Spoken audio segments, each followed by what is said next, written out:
कक्षा 9 के विज्ञान की ऑनलाइन क्लास में आप सभी बच्चों का हम एक बार फिर स्वागत करते हैं। हम 14वां अध्याय पढ़ रहे हैं प्राकृतिक संपदा। इसमें हम पढ़ चुके हैं जल, जो कि एक अद्भुत द्रव है जो कि हमारी पृथ्वी की संपूर्ण जैव विविधता को निर्धारित करता है, मुख्य रूप से प्रभावित करता है। और वायु के बारे में पढ़ चुके हैं, जो कि अभिन्न अंग है, या कह सकते हैं कि बिना उसके जीवन संभव नहीं है। तो दो तरह की प्राकृतिक संपदाओं के बारे में अभी तक हम पढ़ चुके हैं। आज पढ़ेंगे मृदा के बारे में। मृदा में खनिज की प्रचुरता, यह हमारा टॉपिक है, इसके बारे में हम पढ़ेंगे। किसी भी क्षेत्र में जो जीवन की विविधता है, उसको मृदा में उपस्थित खनिजों की मात्रा निर्धारित करती है। यह एक महत्वपूर्ण संपदा है, लेकिन यह बनती कैसे है और पृथ्वी पर आई कहाँ से, यह जान लें। हमारी जो पृथ्वी की सबसे बाहरी परत है, जिसे हम भूपृष्ठ कहते हैं, इस परत में पाए जाने वाले जो खनिज हैं, वह जीवों को विभिन्न प्रकार के पालन पोषण के लिए जो आवश्यक तत्व हैं, वह वहीं से प्राप्त होते हैं। लेकिन यदि यह खनिज बड़े पत्थरों के साथ संलग्न होते हैं, तो यह जीवों को प्राप्त नहीं होते हैं, और हजारों लाखों वर्षों के लंबे समय अंतराल में पृथ्वी की यह सतह या उसके समीप पाए जाने वाले पत्थर विभिन्न भौतिक और रासायनिक क्रियाओं के द्वारा, कुछ जैव प्रक्रमों के द्वारा टूट जाते हैं, और टूटने के बाद सबसे अंत में बचा जो महीन कण होता है, वही मृदा कहलाता है।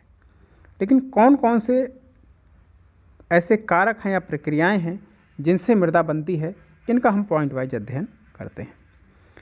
पहली चीज़, सूर्य प्रमुख कारक है। सूर्य दिन के समय पत्थर को गर्म कर देता है, जिससे वह प्रसारित होते हैं, उनके क्षेत्रफल में विस्तार होता है।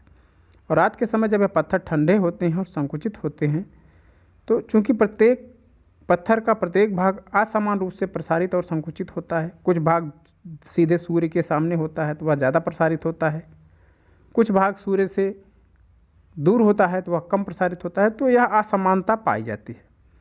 ऐसा बार बार होने पर पत्थर में दरार आ जाती है, और अंत में यह पत्थर टूटकर छोटे छोटे टुकड़ों में विभाजित हो जाता है।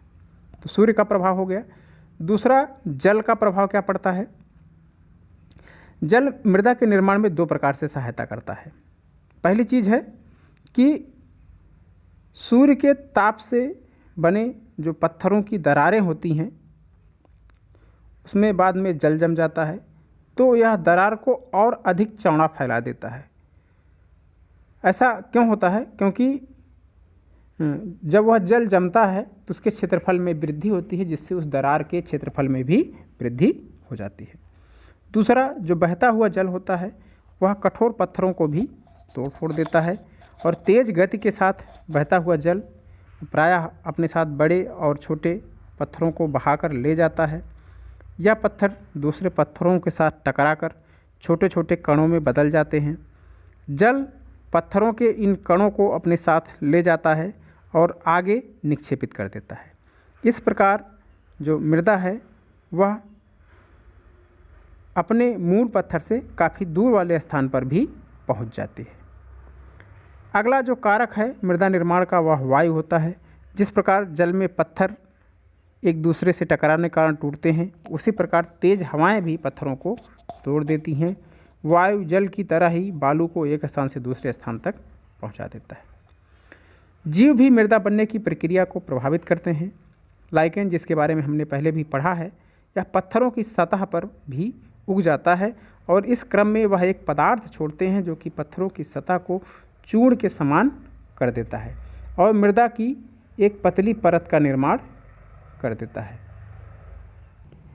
जब मृदा के ऊपर एक पतली परत बन जाती है, तब इस पर मांस जैसे दूसरे छोटे पौधे भी उगने में सक्षम हो जाते हैं, और यह पत्थर को जैसे जैसे जितना ज़्यादा संख्या में पौधे उगते जाते हैं, पत्थर को और अधिक तोड़ते हैं। बड़े पेड़ों की जो जड़ें हैं, वह कभी कभी पत्थरों में बनी दरारों में चली जाती हैं, और वह दरार को चौड़ा करके पत्थर को पूर्णतया तोड़ देती हैं। तो यह क्रियाएं होती हैं जिनसे कि मृदा का निर्माण होता है। हमने देखा कि मृदा एक मिश्रण होता है जिसमें विभिन्न प्रकार के छोटे छोटे टुकड़े मिले हुए होते हैं, और इस इन टुकड़ों के साथ सड़े गले जीवों के टुकड़े भी मिले होते हैं। इन जीवों के सड़े गले टुकड़ों को ह्यूमस कहा जाता है। इसके अलावा मिट्टी में विभिन्न प्रकार के सूक्ष्म जीव भी मिले होते हैं।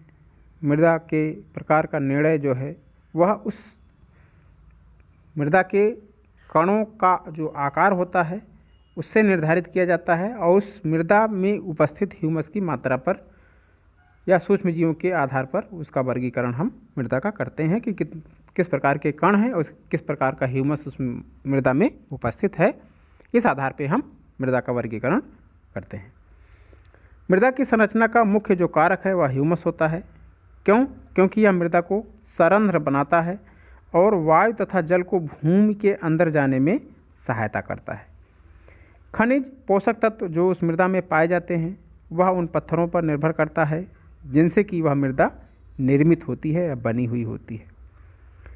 किस मृदा पर कौन सा पौधा होगा यह इस पर निर्भर करता है कि उस मृदा में पोषक तत्व कितने हैं या ह्यूमस की मात्रा कितनी है।